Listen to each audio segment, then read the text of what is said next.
Evangelho de Marcos, capítulo 9, versículos 38 a 50. Mestre, disse João, vimos um homem expulsando demônios em teu nome e procuramos impedi-lo, porque ele não era um dos nossos. Não o impeçam, disse Jesus. Ninguém que faça um milagre em meu nome pode falar mal de mim logo em seguida, pois quem não é contra nós está a nosso favor. Eu lhes digo a verdade, quem lhes der um copo de água em meu nome, por vocês pertencerem a Cristo, de modo nenhum perderá a sua recompensa. Se alguém fizer tropeçar um desses pequeninos que creem em mim, seria melhor que fosse lançado do mar com uma grande pedra amarrada no pescoço. Se a sua mão o fizer tropeçar, corte-a.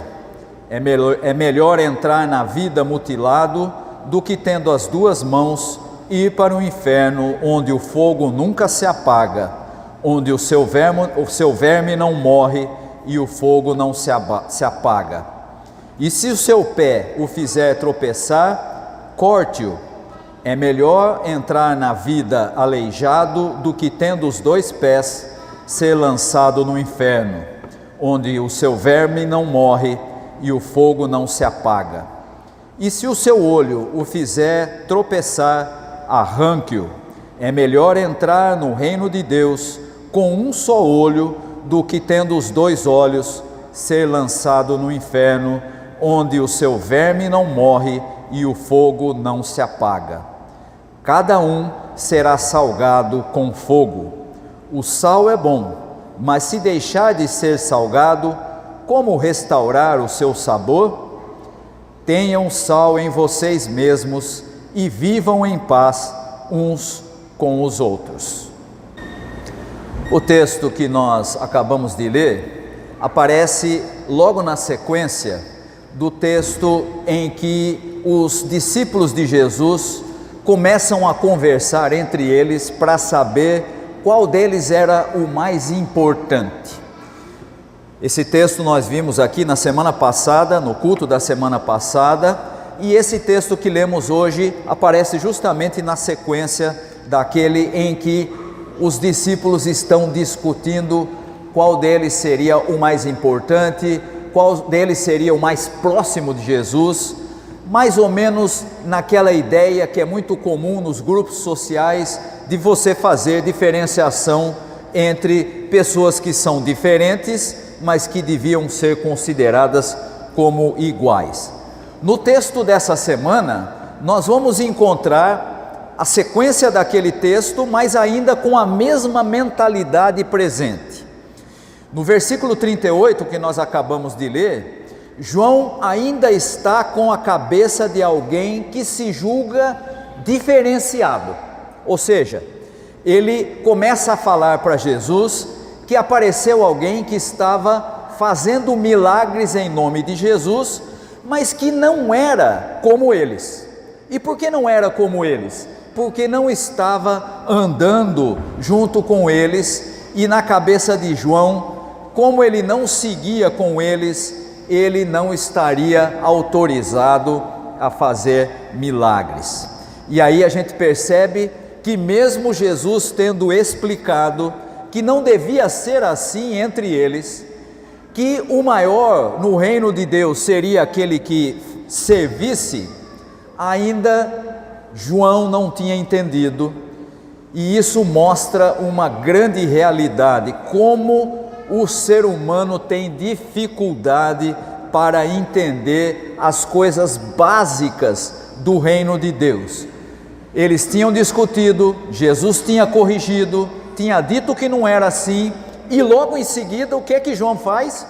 Continua com a mesma cabeça, continua com a mesma mentalidade. Ele ainda achava que aqueles que estavam mais próximos de Jesus eram diferenciados daqueles que estavam distantes dele. E a resposta de Jesus é bastante objetiva. Ele diz: não o proíbam.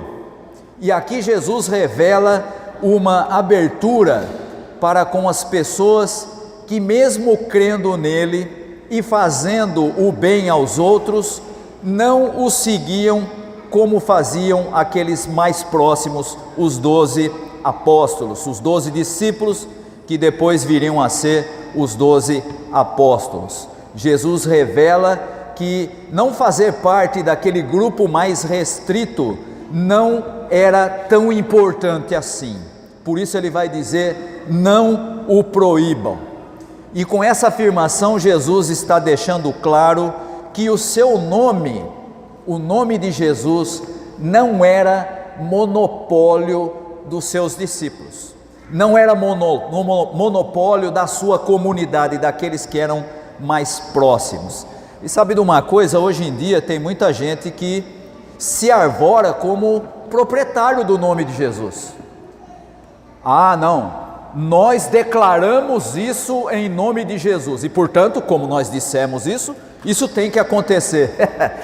Não, a comunidade não é proprietária, né? Não tem um monopólio do nome de Jesus. Há muita gente que não está nas comunidades de fé e que, no entanto, pautam a sua vida por valores que Jesus ensinou. E aí então Jesus vai afirmar: quem não é contra nós está a nosso favor. No popular, na tradução mais antiga, dizia: quem não é contra nós é por nós, né? Se não está contra nós, está a nosso favor. E isso mostra que Jesus não é exclusivista e nem quer criar nenhum tipo de padronização.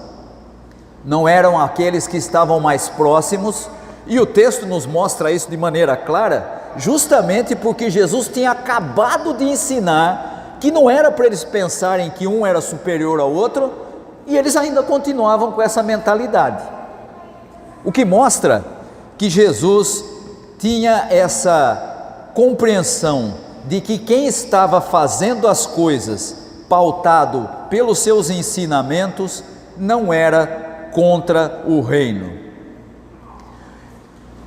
Há uma expressão de um teólogo alemão que é muito interessante, o Paul Tillich, que ele chama de princípio protestante. E com essa ideia de princípio protestante, Tillich afirma que aquilo que Jesus ensina não é algo restrito a uma igreja, mas é algo que está presente naqueles que creem.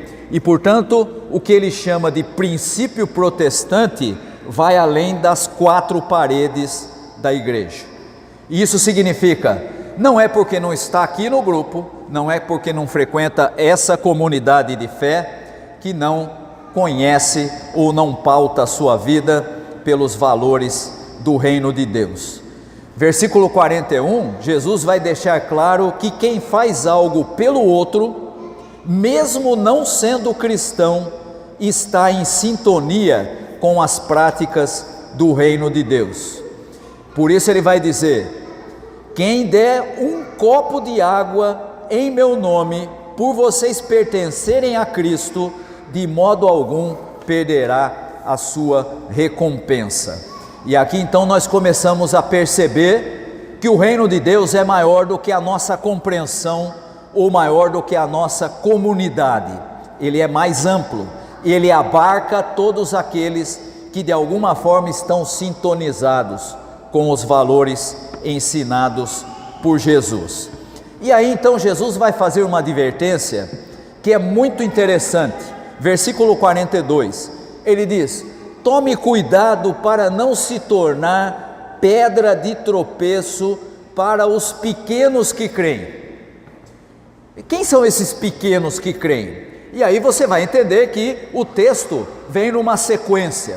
Se você se lembrar um pouquinho, vai voltar mais atrás, antes do texto em que os discípulos estavam discutindo quem era o maior, ao texto em que Jesus coloca entre eles uma criança, e ele diz: vocês têm que ser como essa criança, e vocês têm que ser parte do reino como essa criança. Nós vimos esse texto aqui há 2 semanas atrás, e eu fiz a seguinte afirmação: não havia ninguém mais desprovido de importância naquela sociedade do que uma criança. E Jesus diz: você tem que se tornar como ela. E agora Jesus está dizendo: se alguém se tornar pedra de tropeço para os pequenos que creem, e volta aquela imagem da criança. Jesus retoma, portanto, a ideia da criança como alvo da sua predileção, por ser a última, mas no reino a primeira. Lembra que a gente viu que a lógica do reino é invertida? A lógica do reino, as coisas pequenas são mais importantes do que as grandes. A primeira no reino é a última na sociedade. Escandalizar um pequeno seria desviá-lo da graça de Deus. E nas palavras de Jesus, não existe coisa pior. Não existe coisa pior. E aí Jesus começa a usar, na sequência do texto, algumas metáforas. E essas metáforas são bastante duras.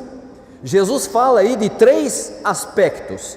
Ele fala da mão, ele fala dos pés e ele fala do olho. E ele diz: se qualquer uma dessas coisas te afastar do reino de Deus, arranque, porque é preferível entrar no reino de Deus maneta, perneta ou com um olho só, do que sofrer no inferno. E aqui eu preciso fazer um pequeno parênteses. A expressão que aparece aí no texto como inferno é a expressão Geena. Geena era a expressão usada para se referir a um lugar que ficava fora de Jerusalém e onde se depositava o lixo, os corpos de quem tinha morrido e não tinha como ser enterrado, e até mesmo aquelas crianças que tinham sido abortadas, eram todas jogadas lá, no Geena. E era portanto, de um lixão.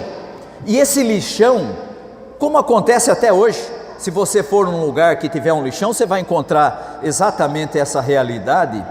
O que acontece é que aqueles materiais começam a se decompor, começa a haver um tipo de combustão ali, e ela fica, por conta dos produtos químicos que a combustão promove, por conta da deterioração, isso vai fazendo com que aquilo tudo gere um tipo de fogo que não se apaga. Na verdade é um fogo químico, não é alguém que foi lá e botou fogo, mas aquela realidade já era comum no Geena, que era também muito conhecido em Jerusalém. E nesse lugar tenebroso, o fogo, na expressão de Jesus, o fogo não apaga e nem o verme morre. Você pode imaginar uma imagem mais terrível do que essa? Você vai para um lugar em que o fogo não apaga e o verme não morre. E essa imagem é uma das imagens que foi muito explorada para falar a respeito do inferno em toda a história da igreja. Durante muitos anos, a literatura ocidental usou essa imagem para dizer que o inferno, e hoje em dia se discute muito isso, onde é que fica esse tal de inferno? Ele reprisa essa realidade aqui. Mas aqui, mais do que a ideia do inferno, da Geena, ou mesmo do diabo, aliás, para fechar o parênteses que eu abri para falar da Geena, vou também fazer referência ao diabo.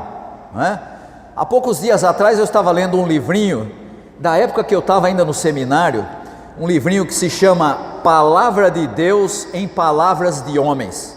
E o autor Carlos Mesters, falando sobre o Geena, ele diz o seguinte: a maior invenção do diabo, a maior sacada do diabo foi criar aquela imagem que todo mundo conhece, um ser feio, vermelho, de grandes chifres, parecendo um cabrito, alguma coisa assim, com as patas fendidas. Por quê? Porque quando você imagina o diabo com aquele aspecto, você jamais vai prestar atenção naquilo que ele realmente faz, que é colocar ideias erradas na sua cabeça para você se afastar de Deus.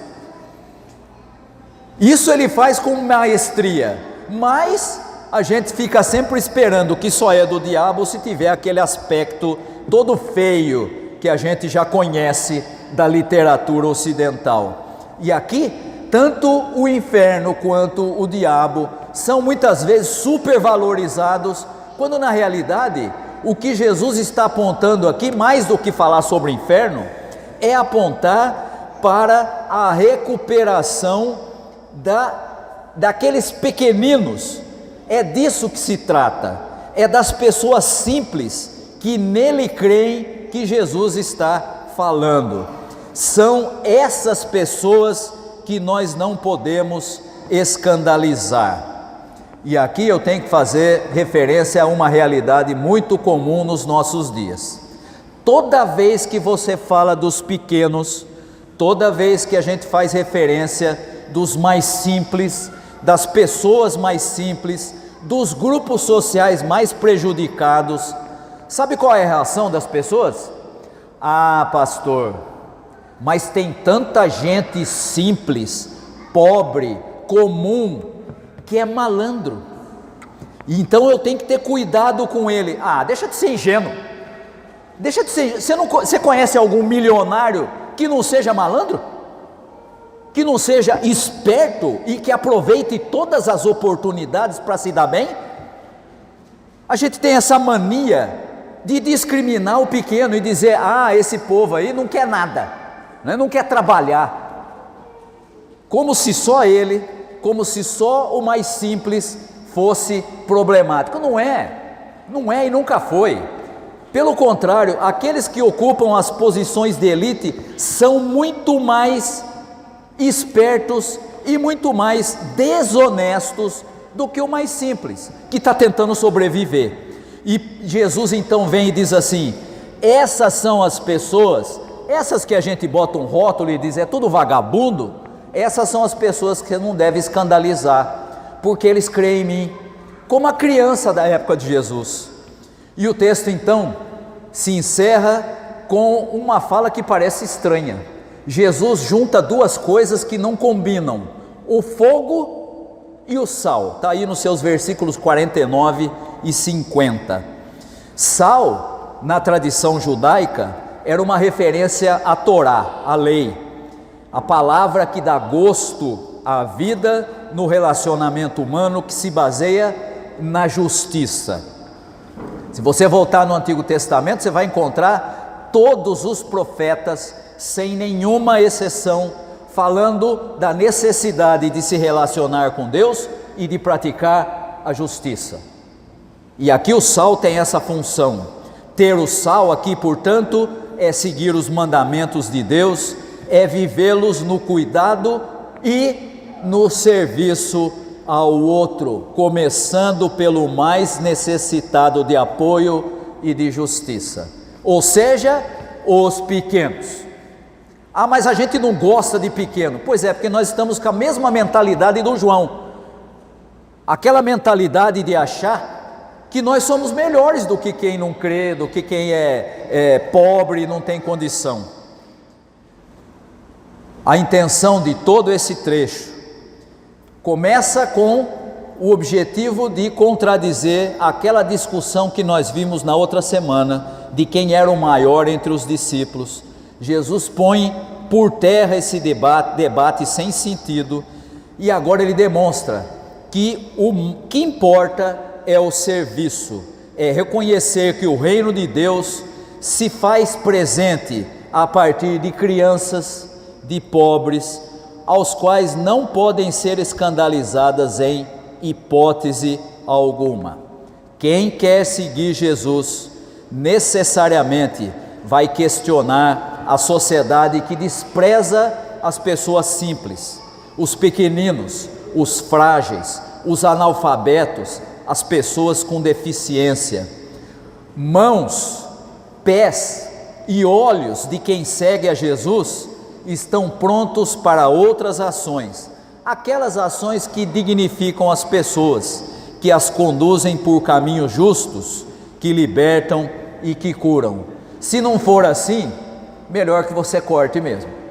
Melhor que entre no reino sem mão, sem pé ou sem olho, mas sabendo que está em sintonia com os valores ensinados por Jesus. Esqueça a importância do inferno. Ele não é tão importante assim. Ele está destinado para aqueles que querem rejeitar Jesus e que querem se opor ao reino. Se você quer seguir a Jesus, mantenha-se alinhado com os valores que Ele nos ensina no Evangelho. Que Deus possa abençoar aos irmãos e às irmãs. Amém.